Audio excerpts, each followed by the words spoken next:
10 تا از سریعترین ماشین‌های دنیا.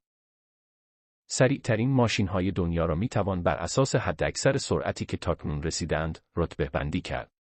بر اساس این معیار، این لیستی از 10 خودروی سریعتر در سال 2024 است. یک کونیگزگی اسکو ابسولوت با سرعت 530 کیلومتر بر ساعت. 2 هنسی ونوماف 5 با سرعت 501 کیلومتر بر ساعت. 3 بوگاتی شیرون سوپر اسپورت 300 با سرعت 490 کیلومتر بر ساعت.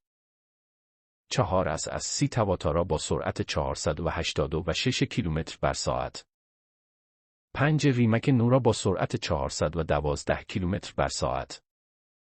6 آستون مارتین والکوری با سرعت 400 کیلومتر بر ساعت. 7 مکلارن اسپیتیل با سرعت 397 کیلومتر بر ساعت. 8 کونیگزگ جمیران با